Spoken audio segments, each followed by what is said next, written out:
ইচ্ছে করলে সবার সব কথার উত্তর দিতে পারি, কিন্তু দিই না। সেটাকে অনেকে দুর্বলতা মনে করে। যেখানে তোমার ভুল নেই সেখানে মাথা নত করবে না, আর যেখানে তোমার সম্মান নেই সেখানে অবস্থান করবে না। আসসালামু আলাইকুম everyone, welcome back to my new another blog from simple lifestyle. কেমন আছেন সবাই? আমি শুক্রবার মর্নিং থেকে ব্লগটা শুরু করছি।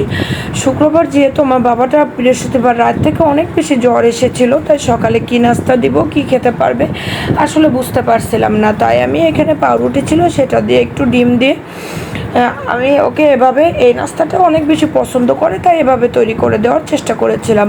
এই ভিডিওটা ভয়েস ওভারটা আমি বিকালেই করতে চেয়েছিলাম। আমার যেহেতু প্রতিদিনে একটা না একটা ভিডিও পেন্ডিং থেকে যাচ্ছিল, তাই মনে করলাম যে ভিউ না আসলো আজকে সবগুলো ভিডিও আপলোড দিয়ে ক্লিয়ার করে দিব। গতকালকে থেকে আবার আমি রেগুলার হতে পারবো, যেমন আমি যেভাবে ভিডিওগুলো আপলোড করি, শনিবারের ভিডিওটা আমি রবিবার আপলোড করি। এভাবে আপলোড করলে আমার জন্য একটু সুবিধা হয়, যেহেতু ভিডিও এডিটিংয়ের বিষয় আছে, সব কিছু মিলায়ে একটুখানি সময়ের তো বিষয় আছেই।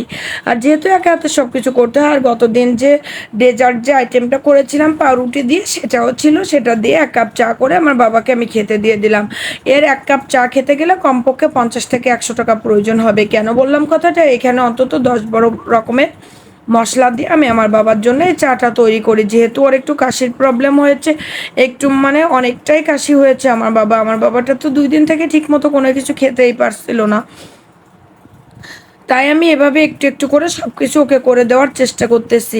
প্রত্যেকটা আইটেমই এত বেশি মজার ছিল, তারপরেও ওর কাছে নাকি সব কিছু তিতা তিতা একটা ভাব লাগতেছে আর কি, কি বলবো। আর প্রচণ্ড জ্বর ছিল গতকাল সারাটা রাত। আমি ওকে মাথায় জলপটি দিয়েছি, সারাটা রাত বসা। তারপরে বিদ্যুতের ঝামেলা তো আছে, প্রায় 13-14 ঘন্টা পর গতকালকে বিদ্যুৎ এসেছে। দেন সকালে নাস্তাটা শেষ করিয়ে দিয়ে আমি এখানে দুপুরের জন্য মুরগির মাংস রান্না করব। ও আমাকে বলতেছিল যে আজকে মাংস রান্না করলে আমি কি খেতে পারবো। সত্যি আমার বাবাটা খুব বেশি ভালো করে খেতে পারে নাই, তারপরেও করেছিলাম। এর জন্য আজকে শুধুমাত্র একটু ডালই রান্না করেছি, যেহেতু আমার বাবার মাংসটা রয়ে গিয়েছে। তবে গতকালকে থেকে আজকে জ্বরটা একটু কম আছে শরীরে, বাট ওর অনেক বেশি কাশিটা বেড়েছে, প্লাস ঠান্ডার সমস্যা তো আছেই। এখন দোয়া করবেন সবাই যেন আমার বাবাটা তাড়াতাড়ি সুস্থ হতে পারে। দেন আমি মাংস রান্না করার জন্য সব কিছু কেটে ধুয়ে ক্লিন করে নিয়েছি। সেদিন একটা মুরগি এনেছিলাম, মুরগিটার থেকে অর্ধেকটা রেখে দিয়েছি। আমার বাবা যেহেতু একটু সুস্থ হলে বিরিয়ানি খাবে, ও গরুর মাংস থেকে মুরগির মাংসটা বেশি পছন্দ করে। প্লাস আমি ওকে জিজ্ঞাসা করছিলাম যে বিরিয়ানিটা সে কোন মাংস দিয়ে খাবে, বললো মুরগির মাংস দিয়েই খাবে। ওর বাবা থাকতে এটা করার কথা ছিল, বাট সেদিন তো রেসিপি উল্টাপাল্টা হয়ে গেল রোস্ট রান্নার কারণে। আর পোলাওটা তো যে অবস্থা হয়েছিল সেটা তো বলার ভাষা রাখে না। যাই হোক, যত ভালো রাঁধুনি হোক না কেন, প্রতিদিনই যে সব রান্না আপনার পারফেক্ট হতে হবে সেটা কখনোই নয়। দেন আলুগুলোকে আমি একটু লাল লাল করে ভেজে তুলে নিয়ে এখন আমি চিকেনগুলোকে ভেজে নিব। চিকেনটা ভেজে নেওয়ার জন্য আমি আরেকটা রান পিস ওর কিসের জন্য বিরিয়ানির ভিতরে দেওয়ার জন্য রেখে দিয়েছি। দেখি আমার বাবাটার শরীরটা একটু সুস্থ হোক, হলে হয়তো সামনে শুক্রবার পর্যন্ত আমি ওকে করে দেওয়ার চেষ্টা করব। দেন এই পর্যায়ে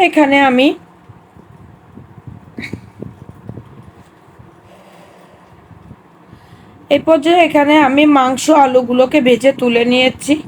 এর ভিতরে কড়াইয়ের অবস্থা তো বেহাল দশা। আসলে আমার যে মাজুনি যেটা আছে ওটা নতুন একটা আনতে হবে, আনার পরে কড়াই হয়তো আমি ক্লিয়ার করতে পারবো। সেদিন মাছ ভাজি করতে যেয়ে কড়াইয়ের এমন দশা হয়েছে। তারপর এখানে আমি পেঁয়াজ, গোটা মশলা সব কিছু তেলের উপর ভেজে নিয়ে আদা রসুন পেস্ট আর যত ধরনের গুঁড়া মশলা আছে সব কিছু আমি রেডি করে রাখছিলাম, আপনারা তো দেখছেন। সেগুলো সব কিছু দিয়ে এখানে কিন্তু যেহেতু কড়াইয়ের অবস্থা বেশি একটা ভালো ছিল না, এর জন্য আমি এখানে 1 কাপ পরিমাণ পানি আজকে ইউজ করেছি। পানিটা ইউজ করার পরে এই পর্যায়ে এখানে দেখেন মশলাটা সুন্দরভাবে কষানো হয়ে ঝোলটা উপরে ভেসে আসছে। আর এখানে আরেকটা কথা আসলে আমি না বলে পারছি না, এই কয়টা দিন ধরে আমার রান্নার এত বেশি ঝামেলা গিয়েছে। গতকালকে রান্না করতে করতে আমার গ্যাসটাই শেষ হয়ে গিয়েছিল, দুঃখের বিষয়। এদিকে ইন্ডাকশনের প্রবলেম, ইন্ডাকশন জ্বলছে না। দেখি ইন্ডাকশনকে একটু ডাক্তারের কাছে নিতে হবে। এতদিন থেকে ওর উপরে অত্যাচার করে করে আমি ওকে জ্বালিয়েছি, রান্না করার চেষ্টা করেছি। মানে যখন ও কাজ করে তখন 2-3টা চট দিলে মানে হাসি পাইতেছে, কি করলে আর কি, ও জ্বলতো। বাট এখন আর সেটাতেও কাজ হচ্ছে না, একেবারে অকেজো হয়ে গিয়েছে। ওকে একটু ডাক্তারের কাছে নিতে হবে, ওর মেডিসিন প্রয়োজন। মজা করলাম। এভাবে মাংসটা কষাতে কষাতে আমার গ্যাসটা শেষ হয়ে গিয়েছে। কি একটা বিপদ বলেন। তখন ওই পর্যায়ে এখন আমি কি করব, আমার বাবাটা তো এদিকে জ্বরে বেহুশ হয়ে ঘুমায় আসছে অন্য রুমে, এদিকে বাবাকেও দেখতে হচ্ছে, ওদিকে বাইরে বৃষ্টি। গতকালকে একটুখানি আবহাওয়াটা ভালো ছিল সকালের দিকে, কিন্তু দুপুরের পর থেকে কিন্তু আবারও বৃষ্টি এসেছিল। এর জন্য আমার বাবা তো জুমার নামাজ পড়তেও গতকালকে যেতে পারে নাই, অনেক বেশি জ্বর ছিল, এর জন্য আমি ওকে পাঠিয়েছিলাম না। দেন তারপরে আমার যে পরিচিত গ্যাসের দোকান আছে তাকে ফোন দিয়ে বললাম, আর গ্যাসে যেহেতু গত তারিখ আমার একটা প্রবলেম হয়েছিল, সেহেতু সে ভাই নিজে এসে আমার গ্যাসটা ঠিক করে দিয়ে গিয়েছে। হায় রে ভাই, গ্যাসের দাম কি বাংলাদেশে আর কখনো কমবে না? 1500 টাকা, 1500 টাকায় গ্যাস কিনতে হবে। আসলে বুঝতে পারি না। গতকালকে 2-3টা ধরা খেয়েছি আসলে। ইন্ডাকশনটা নষ্ট না হয়ে গেলে হয়তো গতকালকে আমার এত তাড়াহুড়া করে আমাকে গ্যাসটা আনতে হতো না। তাই রান্না মাঝখানে প্রায় 1 ঘন্টার মতো অফ ছিল। কারণ আমি ফোন করেছি প্রায় 12টা, 12:30টার দিকে, তখন তো আসলে নামাজের সময় ছিল, সবাই দোকান অফ করবে। তাই লোক খুঁজে আমাকে গ্যাস পাঠাতে 1 ঘন্টার মতো সময় লেগেছিল। দেন গ্যাসটা আসার পরে আমি আবার রান্নাটা শুরু করছি। রান্নাটা শুরু করার পর এখানে যেহেতু গ্যাসটা আসতে একটু লেট হলো, এদিকে আমার বাবাও অসুস্থ।